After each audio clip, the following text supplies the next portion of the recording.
काम कर दिए हैं, यज्ञ पूर्ण कर दिए हैं, तो अब आपको वापस जाना चाहिए। एको बार नहीं कहा। क्यों नहीं कहा?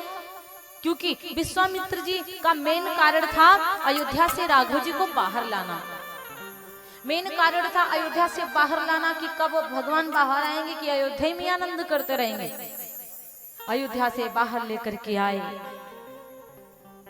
और जब अयोध्या से बाहर लेकर आए, बोले महाराज आपने एक यज्ञ पूर्ण कर दिया, अभी एक यज्ञ और बकाया है मेरा। आपने यज्ञ पूर्ण किया, अभी धनुष यज्ञ पूर्ण करना है, वो भी आपके बिना वो यज्ञ होने वाला नहीं है। भगवान राम जी की एक बड़ी सुंदर बात है, भगवान कहीं भी जाते हैं ना तो हर्ष करके जाते हैं। हम लोगों को क्या करते हैं, हम लोग कहीं भी जाते तो पहले कहो रोके जाएं, उदास होके जाएं, लेकिन आज जब चले तो हर्ष करके। अयोध्या से भी आए थे तब भी हर्ष करके राम जी चले थे। हर्ष चले मुनि भय हरण। अब निमंत्रण आया जनकपुर से यहाँ पे इनके गुरुदेव के पास में, तो गुरुदेव जी के संग जनकपुर चल दिए। और जैसे जनकपुर को चले तो भी हर्ष करके ही चले। हर्ष चले मुनि बर के साथा। और जैसे चले तो महाराज चलते चलते उनको क्या दिखाई पड़ा, एक सुंदर सा आश्रम के जैसे। और जैसे सुंदर आश्रम के जैसे दिखाई पड़ा, राघव जी की नजर उस मूर्ति के ऊपर पड़ गई जो पत्थर की खड़ी हुई थी। आगे रास्ते में चारों तरफ मूर्ति की कोहरा ही कोहरा है। और जब चारों तरफ राघव जी ने कोहरा देखा, वहां पर ना कोई पशु ना कोई पक्षी, तो आज गुरुदेव जी से पूछने लगे कि ऋषि आश्रम से कोई पुण्य थली, पर आजू लगे उजड़ी उजड़ी। हे गुरुदेव, नर नारी नहीं पशु पक्षी होना, सुनसान दशा बिगड़ी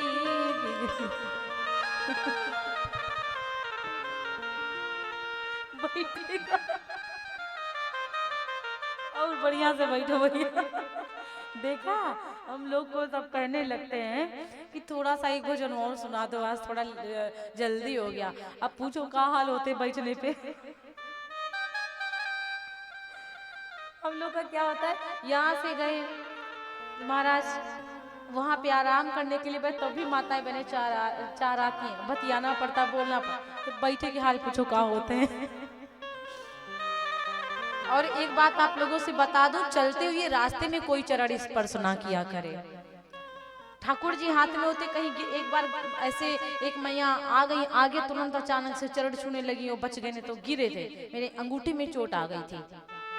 तो इसलिए जिसको मतलब प्रणाम करना तो हाथ जोड़ के नमस्ते कर लो, प्रणाम कर लो, राधे राधे कर लो, लेकिन चरण स्पर्श कोई नहीं करिएगा। बाई चांस हम खड़े मिले बैठे मिले तो आराम से आके प्रणाम कर सकते हो। चलते वक्त मैया आप लोग केवल प्रणाम किया करो, बोलो राधे राधे। जैसे कहीं चोट आपको लग गई, एक लोग छूते तो फिर सबका भाव आ जाता कि चलो हम भी प्रणाम करें, तो इसलिए चोट नहीं खाना है किसी को, ठीक है, बोलो राधे राधे। तो आज गुरुदेव जी से कहा, गुरुदेव जी आप बताओ कि ये ऋषि के आश्रम के जैसे पुण्य थली लग रही है, कोई पुण्य आत्मा यहाँ पर रहते होंगे, यहाँ पे नर नहीं है, नारी नहीं है, पशु नहीं है, पक्षी नहीं है। ओ महाराज, तरु सूखे लता फले फूल तिना, गति जानन की उत्कंठा बढ़ी, कहिए गुरुदेव कृपा करी के, और यह कैसी शिला गमाही पड़े। गुरुदेव जी यहाँ पर पेड़ पौधे सूखे हुए लकड़ियां हैं, और आप कृपा करके कहिए कि ये जो पत्थरी की मूर्ति खड़ी हुई है ना, ये कौन है। गुरुदेव जी जैसे इतनी बात सुनते हैं तो कहने लगे, गुरु पूछा मुनि शिला प्रभु देखी। वेरी गुड, बहुत सुंदर। सकल कथा मुनि कहा विशेष। मुनि ने पूछा, मुनि से राघव जी ने पूछा, और जब पूछा पत्थरी की मूर्ति को देखकर तो पूरी कथा गुरुदेव जी ने राम जी से कही। लेकिन क्या कथा कह गए, पूज्यपाद गोस्वामी तुलसीदास जी ने नहीं लिखा। क्यों नहीं लिखा? क्योंकि अहिल्या एक स्त्री है और स्त्री के संग यदि कहीं गलत हो जाए, उसका अपमान हो जाए, तो बार बार उसकी गलतियों को, उसके अपमान को दोहराना नहीं चाहिए। अहिल्या की कथा को सब जानते हैं, सबको पता अहिल्या के संग क्या हुआ था, पता है ना। इसीलिए बाबा ने नहीं लिखी कि एक बार गलती हो गई तो हो गई, बार बार इस बात को दोहराना नहीं चाहिए। तो उन्होंने केवल इतना कहा कि गौतम ऋषि की नारी है ये, गौतम ऋषि की स्त्री है ये, इसका नाम है अहिल्या। और जो अहिल्या है ना, अहिल्या के ऊपर श्राप है उनके पति का, अहिल्या के पति का श्राप है। अच्छा, गौतम ऋषि ने श्राप क्यों दिया सबको पता है, गौतम ऋषि ने श्राप दिया सबको पता है। इंद्र को भी श्राप दिया, चंद्रमा रात्रि के 12 बजे मुर्गा बनकर घूम रहे थे उनको भी श्राप दे दिया। लेकिन श्राप दिया क्यों? इसलिए नहीं दिया कि इंद्र ने छल किया है अहिल्या के संग में। एक तो ये बहाना था कि इंद्र ने छल किया और अहिल्या जवाब नहीं दी, ना हिली, ना बोली, ना डुली, इसलिए कह दिया जाओ तुम पत्थर हो जाओ। अहिल्या की अल्प थी, अहिल्या की आधी उम्र थी, अल्पायु थी अहिल्या की, मृत्यु हो जाती, उम्र पूरी नहीं होती। तो गौतम ऋषि जी संत हैं और संत कभी गलती नहीं कर सकते, और उनको पता था कि मेरी पत्नी की अल्पायु है, अगर अपनी पत्नी को पत्थर होने का श्राप दे दूंगा तो ये मरेगी ही नहीं, वो अल्पायु कट जाएगी और ये मरेगी नहीं। फिर प्रभु की कृपा होगी, और जब भगवान की कृपा हो जाएगी तो उम्र तुरंत थोड़ी ना घट जाती है। इसीलिए अहिल्या को श्राप भी दे दिया कि जाओ तुम पत्थर हो जाओ। तब अहिल्या रोना प्रारंभ करती, प्रभु क्षमा करो, मैं कुछ बोली नहीं। तब अहिल्या से पति ने कहा, गौतम ऋषि ने कहा, जाओ साक्षात नारायण जी आएंगे आपके पास, अपने चरणों की धूल लगाकर तुम्हें तार देंगे, तब अपने मन का वरदान मांग लेना, तब मेरे पास आ जाना। तो ये कारण था अहिल्या को पत्थर बनाने का। अब देखिए, अहिल्या जब पत्थर बन गई तो खड़ी हुई है, वहां पे पेड़ पौधे सूख गए, आश्रम उजड़ गया, भगवान संत भगवान चले गए, अहिल्या का विवाह हो गया। अहिल्या को भी श्राप दे दिया था कि कुंवारेपन में बेटा होगा। तो अहिल्या को हनुमान जी का जन्म हुआ। तो अहिल्या माता को कुंवारेपन में श्राप होने का मतलब जानते हो कैसे मिला? ये इसमें भी कारण था। एक बार भगवान भोलेनाथ भस्मासुर के पास पहुंचे, वो तपस्या कर रहा था। जब भस्मासुर के पास पहुंचे तो भस्मासुर से बोले, मुझसे वरदान मांग लो। भस्मासुर ने कहा, प्रभु वरदान मुझे ऐसा दो कि जिसके सर पर हाथ रख दूं वो भस्म हो जाए। भोलेनाथ बड़े भोले हैं ना, भोले बड़े भोले। तो भोले ने तथास्तु कह दिया। अब भस्मासुर बोला कि प्रभु आपने मुझे जब ऐसा वरदान दे ही दिया है कि जिसके सर पर हाथ रखूंगा वो भस्म हो जाएगा, तो लाओ आप ही के सर पे पहले चेक कर लें। आजकल होता नहीं, इंसान को बैठने की जगह दे दे तो खोपड़िए पे लेटने लगता है। बोले व्यास भगवान की। तो क्या हुआ महाराज, अब तो भस्मासुर बोला भगवान आप ही के ऊपर पहले हम जांच परख ले। तो भगवान बोले भगे। भागते भागते भागते भागते भागते भागते भागते भागते बड़ी दूर तक के चला गया, चले गए बोले, और ये भी पीछे पीछे चला गया भस्मासुर। भगवान विष्णु जी देख रहे थे भोलेनाथ अक्कल लगा रहे हैं। भगवान विष्णु जी ने सोचा कि अब तो हमें मतलब कुछ करना चाहिए। भगवान विष्णु ने सुंदर सी विश्व मोहिनी का स्वरूप रखा। मोहिनी बनकर भगवान विष्णु आए और उसके आगे आए और कहने लगे, अरे भस्मासुर तुम भोलेनाथ के पीछे इसलिए भाग रहे हो ना कि भोलेनाथ को भस्म कर दोगे तो पार्वती के संग विवाह कर लोगे। क्या मैं सुंदर नहीं हूँ? आओ मेरे संग विवाह कर लो। तो भस्मासुर तुरंत भोलेनाथ को भूल गया। पर नारी के चक्कर में पड़ोगे तो होगा क्या? माता के चक्कर में पड़ा और जैसे आया मैया ने कहा ऐसे नहीं करूंगी विवाह, मेरी शर्त एक है, मेरे भोले नृत्य बहुत बढ़िया करते हैं, उनका नृत्य मुझे बहुत अच्छा लगता है, इसलिए आपको नृत्य करना पड़ेगा। भस्मासुर नृत्य करना चालू किया। तो मैया ने कहा समझ नहीं आ रहा है तुम्हारा नृत्य मुझे, ऐसे नहीं करते, हम जैसे बताएंगे ना वैसे करते, वैसे करो, वैसे करके दिखा दोगे तो विवाह पक्का कर लेंगे। नृत्य करते करते करते करते करते करते वो इतना मगन हो गया, इतना मगन हो गया कि कब अपने हाथ अपना यूसर माल ऐसे रख लिया, मैं ठुमका लगा दिया, और जैसे ऐसे रखा तुरंत भस्म हो गया, भस्मासुर। और जैसे भस्मासुर भस्म हुआ, भोलेनाथ भागे भागे जा रहे, भगवान विष्णु जी आगे मिले, बोले बाबा रुक जाओ, भस्मासुर भस्म हो ही गए, चले गए ऊपर। भोलेनाथ जी ने कहा अच्छा उसको आपने भस्म कैसे किया, आपके सर पर हाथ रखने तो नहीं दौड़ा था? भगवान ने कहा हम जब विष्णु बनकर गए होते तब ना दौड़ता, हम मोहिनी बनकर गए थे, हमको देखकर बेचारा खुद नाच गया। तो बोले वो कैसे? भगवान विष्णु बोले मैं मोहिनी का रूप लेके गया था तब वो भस्म हुआ है। तो कहने लगे अच्छा मोहिनी का रूप, मैंने तो पहली बार सुना, जरा दिखाओ तो कैसा होता है मोहिनी का स्वरूप। इतना पागल कब से हो गया वो, जरा दिखाओ मोहिनी का स्वरूप कैसा था। भगवान नारायण ने कईयों बार मना किया ज्यादा मेरे पीछे पड़ो ना, और भाग लिए, लेकिन भोलेनाथ उनके पीछे बाबा रुको दिखा दो एक बार मोहिनी का रूप, हम भी देखना चाहते हैं। जब मोहिनी का रूप देखे भोलेनाथ और भगवान विष्णु मोहिनी का स्वरूप बनाए तो भोलेनाथ मन मुग्ध हो गए। और जब मन मुग्ध हो गए तो भोलेनाथ का जो अंश था तो विचार करने लगे नारायण भगवान की बाबा का अंश है, बाबा का अंश खराब नहीं होना चाहिए, इसलिए वो अहिल्या के पास पहुंचे। और अहिल्या माता को श्राप था कुंवारेपन में पुत्र होगा, तो अहिल्या माँ ने कसम खा लिया कि पुरुष को जब देखूंगी नहीं तब देखूंगी ही नहीं मैं, तब तक कुछ नहीं होगा। लेकिन संत का वचन कट नहीं सकता, देवता वचन भले पड़े फीका, संत वचन पत्थर की लीका। भगवान शंकर जी का अंश लेकर के भगवान श्रीमन नारायण जी अहिल्या के पास में जाकर पहुंचे, बाबा का भेष बनाया, शंकर जी भी बाबा बनकर गए।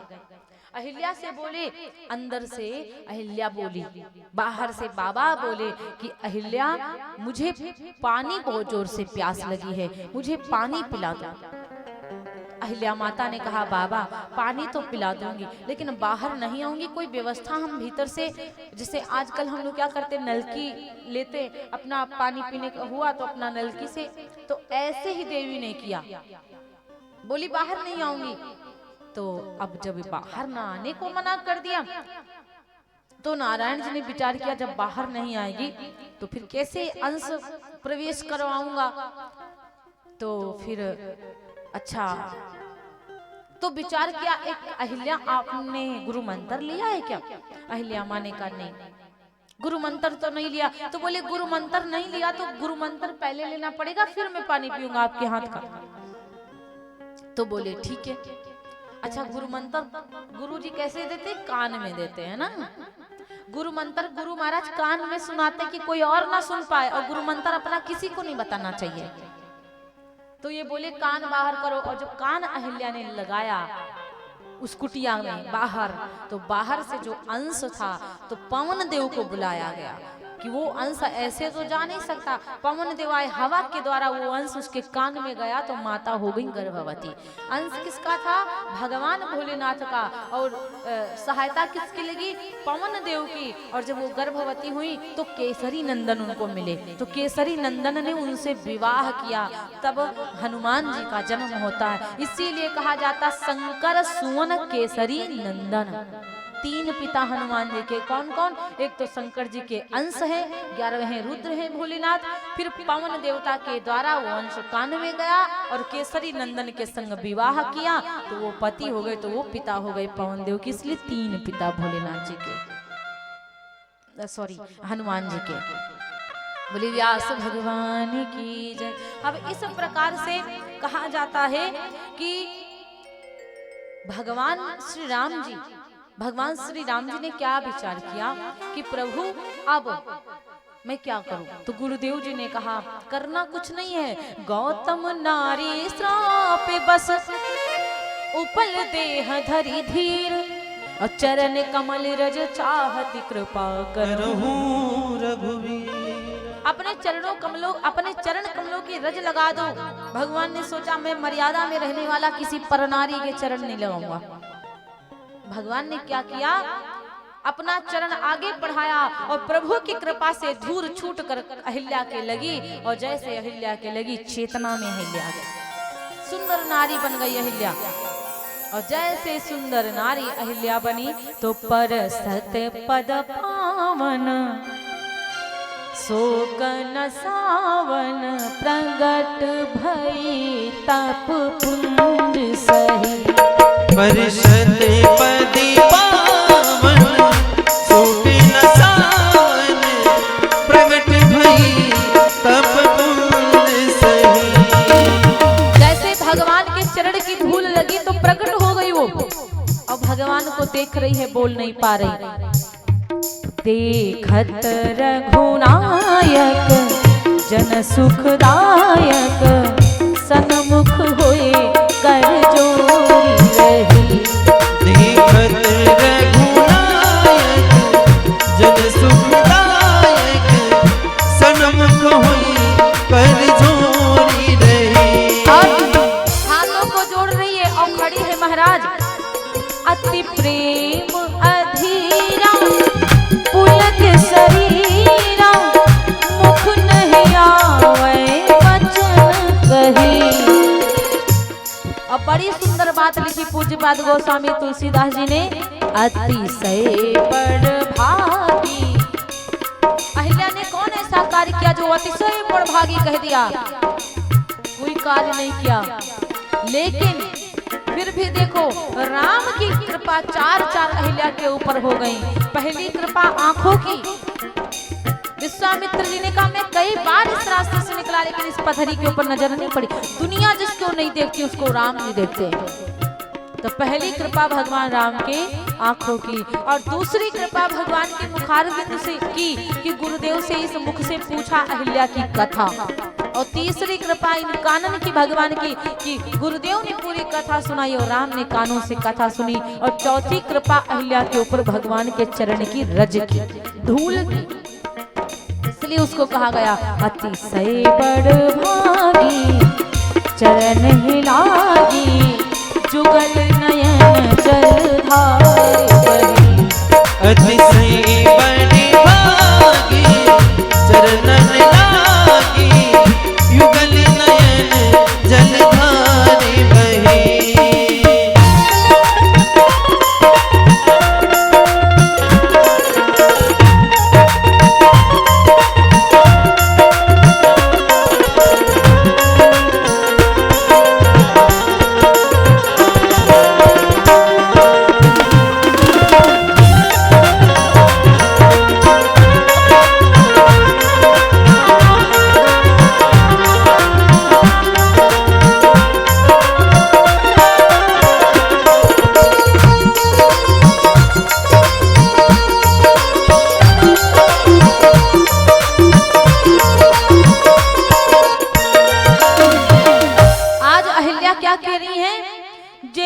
पद सुर सरिता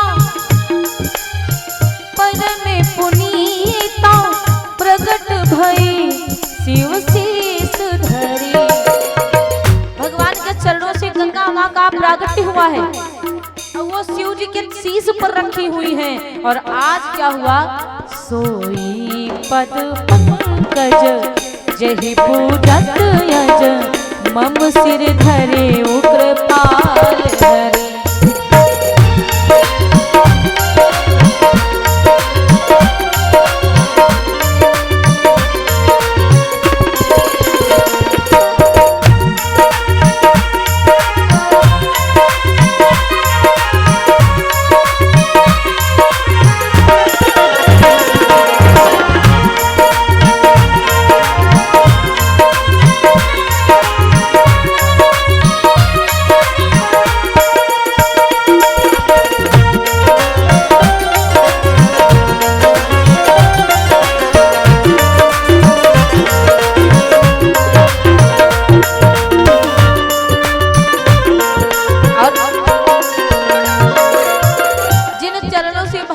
माँ का प्रागट्य हुआ है, आज वही चरण की धूल मुझे मिल गई, इसलिए आज वो चरण मुझे मिल गए, इसलिए मेरे जैसा कोई बड़भागी नहीं है।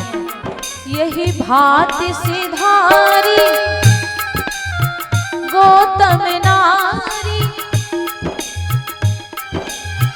बारे बारे हरि चरण परी जो अति मनुभावा सो बन पावा गई पति लोक के आनंद भरे होई मन भावा सो बन पावा गई पति लोक के आनंद भरे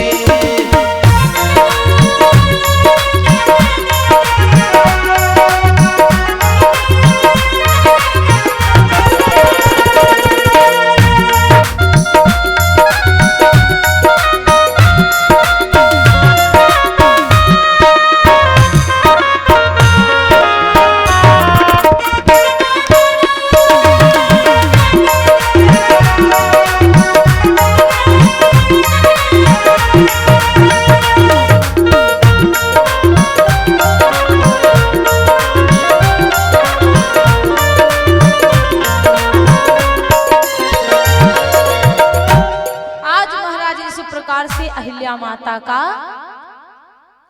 भगवान के पास अहिल्या माता का उद्धार हुआ और अपने पति के पास चले गए।